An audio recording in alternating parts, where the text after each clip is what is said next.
Mon rapport au corps aujourd'hui, c'est déjà d'essayer de faire qu'un avec mon corps et ma tête. Parce que je sais que certaines personnes le dissocient.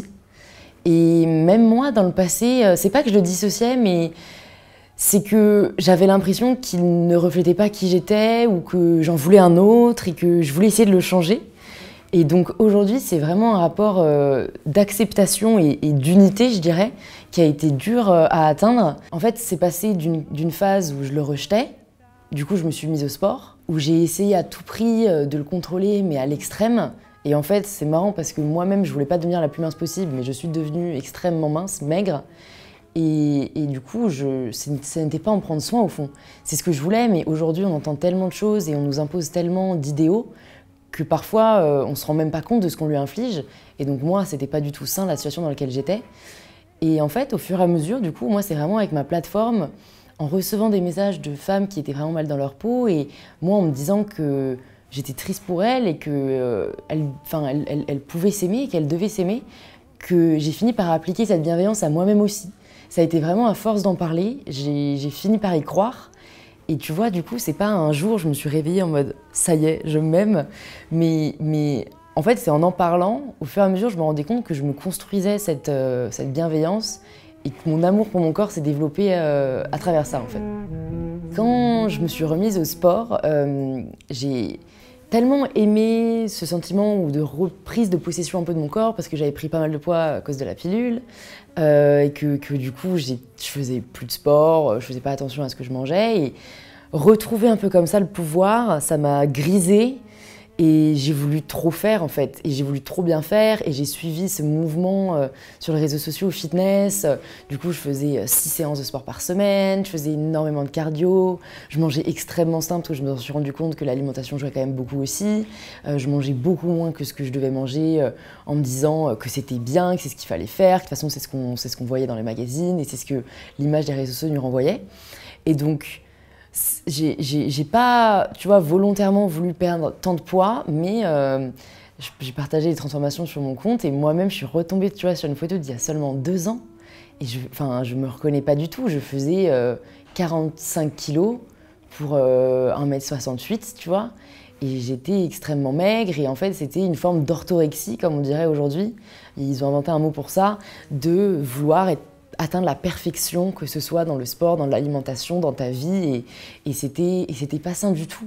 Et c'est vrai que c'est une dérive qui existe à mon avis de plus en plus. Quand les gens me disaient « Louise, attention, t'es quand même super mince, t'as perdu vachement de poids », moi je disais « Mais non, mais pas du tout, je suis saine, je suis fit », et je me voyais vraiment comme telle, et c'est marrant parce qu'en plus je me suis toujours dit c'est quand même bizarre, tu vois, quand on est anorexique et qu'on n'arrive pas à se voir mince. Mais en fait, moi, c'était exactement ça. Je me voyais super fit, alors que j'étais maigre.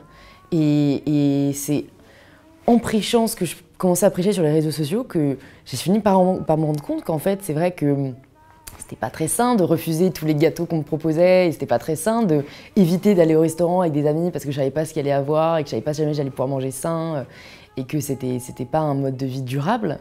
Et aussi, en fait, c'est marrant, j'en parlais hier avec des amis, mais les personnes que l'on suit sur les réseaux jouent énormément. Parce que du coup, quand j'ai commencé, je suivais que des filles super minces, les anges Victoria's Secret, voilà, les Kayla Itsines, les influenceuses très fines. Et du coup, c'est ce à quoi j'aspirais.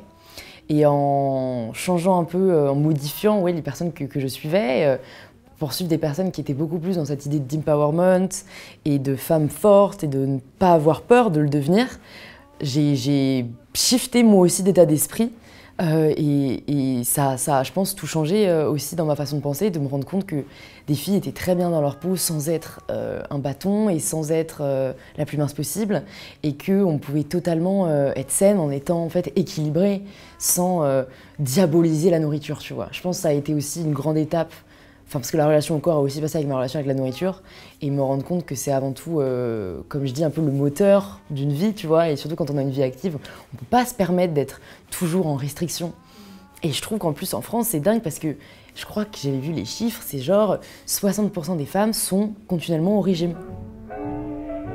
Bah, moi, c'est l'adolescence qui a été le plus compliqué. Déjà, j'ai une sœur jumelle et du coup, dès ta naissance comparée à quelqu'un sans cesse, et même si voilà, elle sait que je l'adore et c'est une chance, t'es amené à te comparer toi-même à elle, et bah, notamment physiquement, tu vois. Et on a des physiques très différents, et elle, pour le coup, a un ventre très plat. Et donc, en fait, même si je ne l'ai jamais jalousée, ben, du coup, je me suis toujours sentie moins jolie qu'elle. Et du coup, j'ai appliqué un peu ça avec les autres, avec mes amies aussi, qui étaient toutes super jolies. Et en fait, j'ai carrément intériorisé le fait que j'étais pas la jolie de la famille, tu vois. Parce que j'ai une autre sœur aussi. Et bon, en fait, on m'a mis cette étiquette dans tous les cas, l'intellectuelle. Et en fait, tu vois, au début, j'essayais, tu vois, de me changer. J'ai commencé à me maquiller, tu vois, en 4e. J'essayais de faire un peu ce que je pouvais. Et je me souviens, dans ma tête, je me disais, t'inquiète pas, un jour, tu feras de la chirurgie, tu seras jolie. Ouais. Ah ouais. Et c'était vraiment, je me rassurais comme ça, tu vois. Et je me disais, voilà, je me ferais refaire le nez, je me ferais refaire le menton, je me ferais recoller les oreilles. Et en fait, pour moi, c'était la seule solution pour un jour être bien dans ma peau. Enfin, vraiment, c'était cette idée de mon physique va pas, je me trouve pas jolie, je ferais la chirurgie pour me sentir bien. Et du coup, c'était très malsain, quoi, parce que je le vivais mal. Et puis, même si j'avais un peu limite fait un deuil, c'est lourd, quoi, de se dire, bah voilà, je suis pas jolie, tant pis. Du coup, je me suis un peu aussi réconfortée dans les études, tu vois, parce que bah, du coup, c'était mon truc. Et limite, d'un côté, ça m'a permis peut-être de pas trop rentrer dans ce jeu du physique. Bah alors, c'est marrant, Camille, je crois qu'elle s'en est toujours foutue, tu vois. Elle en a juste jamais rien eu à foutre. C'est marrant, comme quoi il y a des personnalités, hein, je pense qu'on s'en fout jamais complètement, mais si tu veux, elle s'est pas du tout pris la tête par rapport à ça. Elle s'est jamais vraiment maquillée. Elle a commencé à se maquiller peut-être, dans les études supérieures, tu vois, au collège, lycée, pas du tout. Et je pense qu'elle avait peut-être un rapport beaucoup plus apaisé par rapport à ça. Elle avait moins de complexes. Je sais pas, je pense qu'elle s'est jamais sentie menacée non plus par les autres et qu'elle a jamais accordé trop d'importance à ça. Et du coup, non, tu vois, c'est même pas quelque chose dont on parlait. C'est pas quelque chose pour lequel on se mettait en compétition, par exemple, alors que les études ont un peu été mises involontairement en compétition. Mais du coup, ça m'a aidée aussi, parce que si jamais elle aussi avait été dans cette dynamique-là, ça pourrait être très malsain, tu vois. C'est terrible. Et je pense que même, tu vois, qu'on ait une sœur jumelle ou juste une sœur, il y a cette comparaison qui existe et qui, pour moi, parfois installée par les parents en plus ou moins volontairement. Et ça, je pense que c'est vachement dommage, parce que ça a fait complexer beaucoup de personnes pour en plus vraiment pas grand-chose. Parce que moi, je pense que ce qu'il faut vraiment réaliser, c'est que les atouts qu'on a, quelqu'un d'autre ne les a pas. Et que en fait, se comparer vraiment, moi, c'est un truc que j'ai vachement appris avec les réseaux sociaux, ça n'apporte jamais rien de bon. Ouais, bah donc on en parlait off caméra, moi c'est mon premier jour de règles et c'est vrai que mes premiers jours de règles sont très douloureux et impactent énormément mon confort, tu vois, digestif. Et au début, en fait, j'ai toujours eu des problèmes de digestion dans le sens où, typique, tu vois, je voyais ma soeur jumelle, elle pouvait manger ce qu'elle voulait, elle avait jamais mal au ventre, elle était jamais ballonnée. Et moi, dès que je mangeais, tu vois, du chocolat ou des trucs un peu industriels, parfois même des légumes, genre des brocolis, j'avais le ventre hyper gonflé après, je pouvais me tordre de douleur, je devais m'allonger, enfin vraiment pas cool, quoi. T'as l'impression que c'est du poids, mais alors que c'est pas du poids, hein, c'est de l'air. J'ai mon ventre qui gonfle, un petit ventre, tu vois, ménopause. Ouais. Ménopause.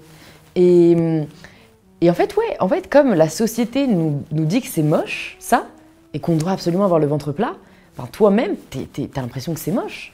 Moi, j'étais là à essayer de me rentrer le ventre. Et donc, parfois, tu sais, je mettais des jeans. Alors, maintenant, je porte limite plus de jeans. Hein. Je portais des jeans.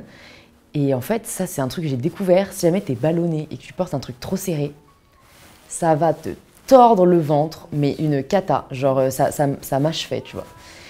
Et donc ça, j'ai mis pas mal de temps à déjà identifier quels aliments méritaient. Plusieurs fois, les gens m'ont dit, essaye de noter dans un petit carnet ce que tu manges et ils te notent après si t'as mal au ventre ou pas. Ouais. Au début, je trouvais ça hyper rébarbatif. Je me suis dit, mais c'est terrible, je vais pas à chaque fois que je vais noter ce que je mange et tout. En fait, franchement, c'est utile. Tu fais ça quelques jours Et si tu as vraiment mal au ventre tous les jours, tu vas vite identifier que c'est un aliment que tu manges souvent. Et donc, tu vois, moi, je sais que c'est pas le gluten parce que je mange du pain, j'ai rien. Mais moi, c'est plutôt, tu vois, ce qu'on appelle les FODMAPs. Donc, c'est en gros, j'ai un peu le syndrome de l'intestin irritable.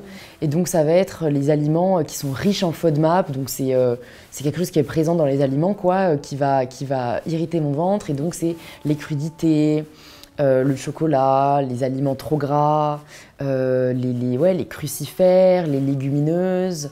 Voilà, tout ce genre de choses. Donc maintenant, je le sais à peu près. En fait, je sais surtout ce que je digère, plus que ce que je ne digère pas. Donc j'essaye de m'en limiter à ce que je digère, tu vois. Et ça, c'est un truc aussi que j'ai pas mal dit sur les réseaux sociaux pour décomplexer les gens. Parce que au début, quand j'étais dans ma lubie manger sain, c'est la mythe là où j'avais le plus mal au ventre. Hyper contre-intuitif. Parce qu'on se dit toujours quand on mange sain, ça ira mieux, tu vois. Mais en fait, non, parce que du coup, je mangeais des lentilles, je mangeais des brocolis, je mangeais du céleri, je mangeais des trucs que mon ventre ne tolère pas du tout. Et c'est ça que moi, je dis beaucoup aux gens, ne diabolisez pas les aliments et n'ayez pas l'impression que des aliments sont bons et d'autres mauvais, parce que moi, les pâtes et le pain, c'est très bon pour moi, mais pas les brocolis et le céleri. Alors qu'on pense le contraire. Et je mange beaucoup plus de pain et de pâtes que de légumes, tu vois. Mais c'est comme ça que mon corps réagit aussi. Et c'est pour ça que c'est quelque chose d'hyper personnel, en fait, le sain. Tu vois, le what does healthy mean to you, tu vois, c'est quelque chose qu'on entend beaucoup. Et pour moi, c'est what works for you. Genre, c'est ce qui marche pour toi. Pas ce qui marche pour quelqu'un d'autre, pas ce qu'on essaye de vous vendre, pas un régime ou un autre, mais juste toi, ce dont tu as besoin et ce à quoi ton corps répond. Je pense que ce que j'aimerais vraiment dire à toutes les femmes, à tout âge, car c'est quelque chose pour lequel on a encore du mal, alors que vraiment on ne devrait pas, c'est de ne pas culpabiliser de vivre, parce que c'est ce que j'ai fait pendant quand même pas mal d'années, et que c'est beaucoup trop dommage de culpabiliser pour avoir mangé quelque chose, pour avoir bu quelque chose, pour avoir fait quelque chose, et que la vie est vraiment trop courte pour compter le nombre de plaisirs qu'on se fait ou pour vivre dans la restriction. Et je pense que même si je l'ai appris tôt, si je l'avais appris encore plus tôt, j'aurais été mieux dans ma voie encore plus tôt et c'est ce que je souhaite à tout le monde.